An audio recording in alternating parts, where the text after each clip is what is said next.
ब्रेकनंतर बुलेटिनमध्ये आपल्या सगळ्यांचं पुन्हा एकदा स्वागत। तर राजकीय घडामोडींसोबतच देशभरातील आणखीन काही महत्त्वाच्या बातम्या बघणार आहोत। थोडक्यात अकोला पोलीस अधीक्षकांच्या विशेष पथकाला मिळालेल्या गुप्त माहितीनुसार अकोला पोलिसांनी धाड टाकून जुगार खेळणाऱ्या 9 पुरुष आणि 2 महिलांना अटक केली आहे। तर यामध्ये पोलिसांनी त्यांच्याकडून खेळाचं साहित्य, मोबाईल, रोख रक्कम असं 38,270 रुपयांचा मुद्देमाल जप्त केला आहे।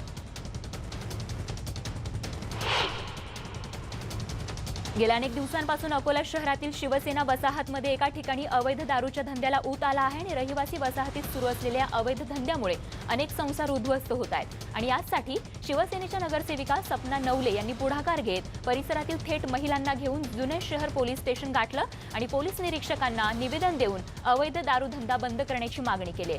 तर यावरही अवैध दारू विक्री बंद न झाल्यास तीव्र आंदोलन करण्याचा इशारा देखील नगरसेविकांनी दिला आहे। गोंदियामधील वडेगाव ग्रामपंचायत अंतर्गत जनतेला पाणीपुरवठा योजनेच्या माध्यमातून जवळपास 200 नागरिकांना पाणीपुरवठा केला जातो आणि या टाकीमध्ये पाणी भरायला गेलेल्या नागरिकांना पाण्यामध्ये अळ्या आढळल्यात। तर नागरिकांनी या टाकीतील पाण्याची पाहणी केली असता त्यामध्ये 8 ते 10 उंदीर तसंच पाली मेल्यानं अळ्या झाल्याचं या ठिकाणी निदर्शनास आलंय। तर नागरिकांच्या आरोग्याशी अशा प्रकारे खेळ करणाऱ्या अधिकाऱ्यांवर कारवाई करण्याची मागणी या गावकऱ्यांनी केली आहे। तिकडे नंदुरबारमध्ये ड्रोनद्वारे गावठाण भूमापन या देशातील सर्वात मोठ्या सर्वेक्षण कार्यक्रमाचा शुभारंभ होणार आहे।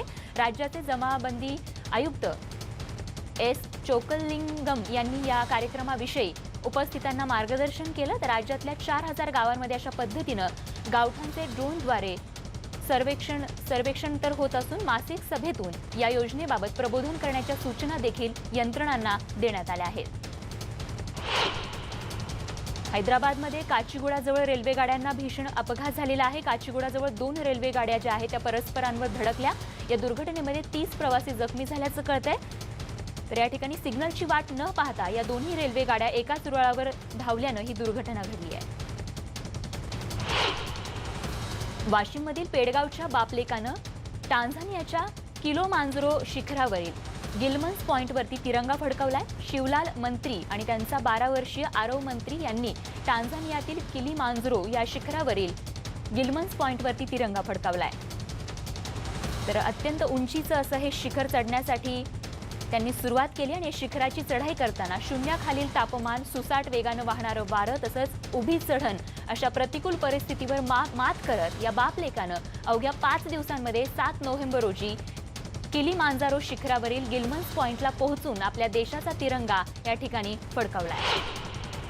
चंद्रपुरातील दारूबंदीची अंमलबजावणीला 5 वर्ष पूर्ण होत आली आहेत। मात्र या कालावधीत विविध युक्त्यांचा वापर करून मोठ्या प्रमाणावर दारू तस्करी पोलीस प्रशासनासाठी डोकेदुखी ठरली आहे। सावली तालुक्यातील लोंढोलीमधील खेड्यात पोलिसांनी ट्रक भरून दारू जप्त केल्यानं खळबळ उडाली आहे। पोलिसांनी या ट्रकमधून 550 पेट्या दारू जप्त केली आहे। तब्बल 72 लाखांचा मुद्देमालही जप्त केला आहे। मुंबईहून ठाणे स्थानकावर आलेल्या हावडा एक्सप्रेसच्या पहिल्या बोगीमध्ये किरकोळ स्वरूपाची आग लागली होती।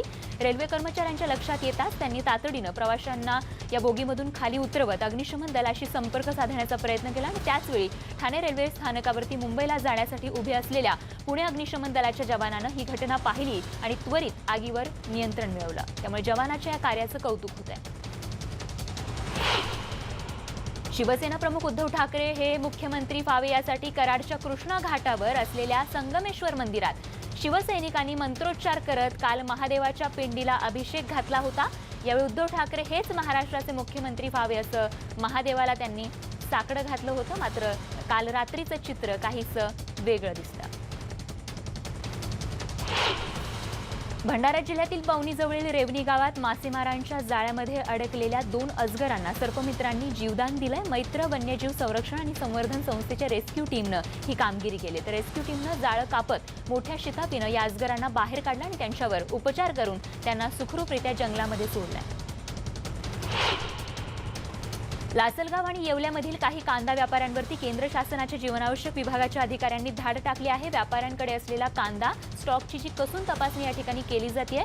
या धाडी पकडल्यानंतर व्यापाऱ्यांनी कांदा लिलाव बंद केला असून विविध उपाययोजना करून देखील कांद्याची दरवाढ सुरूच असल्यानं केंद्र शासनानं व्यापाऱ्यांकडे किती कांदा शिल्लक आहे याची तपासणी करण्यासाठी ही कारवाई केली आहे। नागपूरमध्ये पतीनं पत्नीवर प्राणघातक हल्ला केल्याची घटना घडली। नागपूरमधील कॅनल रोड परिसरातली ही घटना आहे आणि या हल्ल्यात महिला गंभीर जखमी झाली असून तिच्यावर रुग्णालयात उपचार सुरू आहेत। पोलीस घटनास्थळी दाखल झाले आणि त्यानंतर पुढचा तपास त्यांनी आता सुरू केला आहे। दौंड रेल्वे स्टेशन परिसरात व्यापाऱ्याला लुटणाऱ्या टोळीला सापळा रचून पुणे ग्रामीण एलसीबीनं अटक केली। या 4 आरोपींनी 9 किलो सोन्याची बिस्किटे असा मुद्देमाल चोरल्याचं तपासात समोर आलंय। 5 जणांनी सापळा रचत रामकदम दौंड रेल्वे स्टेशनवर पोलीस घेऊन उतरल्यानंतर त्यांना गाडीत बसवलं आणि गाडीत त्यांना मारहाण करून आणि चाकूचा धाक दाखवून त्यांच्याकडील सोनं पळवलं। यातील 4 आरोपी अटकेत असून एक फरार असल्याचं कळतंय। पुण्यातील जनवाडीतील पाणी टंचाई विरोधात शिवसेनेनं मनपा कार्यालयासमोर मटकाफोड आंदोलन केलं। पुणे मनपात भाजपची सत्ता आहे आणि हे सर्व आंदोलक थेट जनवाडीतून मोर्चा काढून महापालिकेत दाखल झाले होते।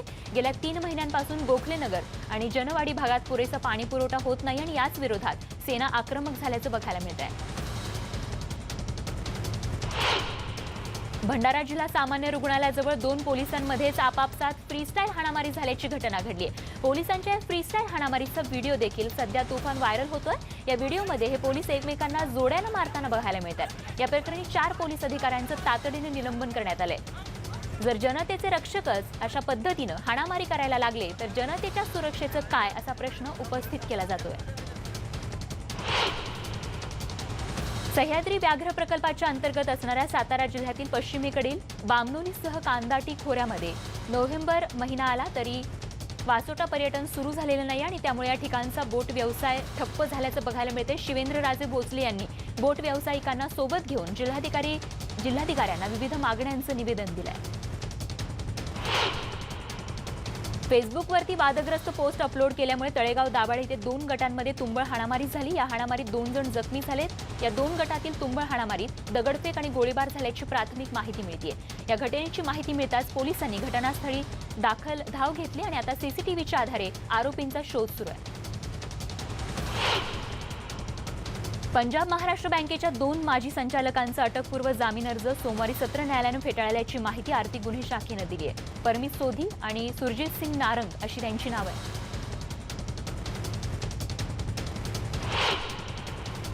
या बातम्यांसोबतच बुलेटिनमध्ये छोटासा ब्रेक घेऊन लगेचच परत येतोय। बघत रहा न्यूज 18 लोकमत।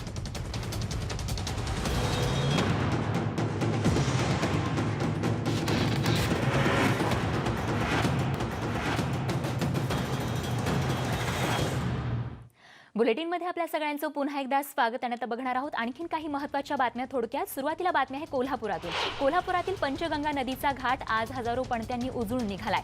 त्रिपुरारी पौर्णिमेनिमित्त पंचगंगा घाटावर कोल्हापूरकरांनी मोठी गर्दी केली आहे। कोल्हापुरातील विविध सामाजिक सेवा तसंच संस्था आहेत आणि त्यासोबतच नागरिकांच्या वतीनं देखील दरवर्षी या पौर्णिमेनिमित्त पंचगंगा नदी घाटावरती हजारो पणत्या प्रज्वलित करण्यात येतात। पंचगंगा घाट परिसरामध्ये आकर्षक आणि मनमोहक अशा रांगोळ्या देखील काढण्यात आल्यात। तर कार्तिकी पौर्णिमेनिमित्त अयोध्येतल्या नया घाटावरती भाविकांनी मोठी गर्दी केली असून कार्तिक पौर्णिमेला पवित्र स्नान करण्यासाठीचं खूप महत्त्व आहे। त्याच दृष्टिकोनातून नागरिकांची मोठी गर्दी या ठिकाणी बघायला मिळते आहे। पौर्णिमेनिमित्त वाराणसीतही गंगेमध्ये स्नान करण्यासाठी भाविकांनी गर्दी केली आहे। पहाटेपासूनच वाराणसीचा घाट परिसर जो आहे तो गर्दीनं फुलून गेलाय। शीख बांधवांचे पहिले गुरु गुरु नानक साहेब यांच्या 550व्या जयंतीनिमित्त दिल्लीतल्या बांगला साहिब गुरुद्वाराला देखील रोषणाई करण्यात आली असून शीख बांधव मोठ्या उत्साहानं आज गुरुद्वारामध्ये हजेरी लावत आहेत। गानसम्राज्ञी लता मंगेशकर यांना रुग्णालयात दाखल करण्यात आले। ब्रीच कँडी रुग्णालयात त्यांना दाखल करण्यात आलं असून लता दीदींची प्रकृती सध्या स्थिर असल्याची माहिती त्यांच्या कुटुंबियांनी दिली आहे। 1983 मध्ये भारतानं जिंकलेल्या विश्वचषकावर आधारित 83 हा चित्रपट आता लवकरच प्रेक्षकांच्या भेटीला येणार आहे। रणवीरचा नवा लुक प्रदर्शित झाला असून रणवीरने नव्या लुकचा फोटो ट्विटरवर शेअर केलाय। नटराज शॉट खेळतानाचा या फोटोमध्ये त्याचा हा लुक हुबेहूब कपिल देव सारखा बघायला मिळतोय। अभिनेता आमिर खान आता लाल सिंग चड्ढा या चित्रपटामध्ये झळकणार आहे। या चित्रपटामधील आमिर खानचा नवा लुक समोर आलाय। सध्या आमिरच्या या नव्या लुकचा फोटो सोशल मीडियावर देखील चांगलाच व्हायरल होतोय। या चित्रपटामध्ये आमिर खान एका शीख व्यक्तीच्या भूमिकेत दिसत आहे। बातमी क्रीडा विश्वातून भारत आणि विंडीज यांच्या महिला क्रिकेट संघामध्ये झालेल्या दुसऱ्या T20 सामन्यात भारतानं विंडीजचा धुव्वा उडवलाय। दुसऱ्या सामन्यात भारतानं विंडीजवर 10 गडी राखून मात केली आहे, तर 5 सामन्यांच्या मालिकेत 2-0 अशी आघाडी घेतली आहे। आणि क्रीडा विश्वातील या बातम्यांसोबतच बुलेटिनमध्ये वेळ झाली तेच थांबण्याची। मात्र आजचा दिवस सत्ता स्थापनेच्या दृष्टिकोनातून अत्यंत महत्त्वाचा आणि त्याची प्रत्येक घडीची बातमी आपल्यापर्यंत अशीच पोहोचवत राहणार आहोत। तुर्तास या बुलेटिनमध्ये वेळ झाली इथेच थांबण्याची। बघत रहा फक्त न्यूज 18 लोकमत।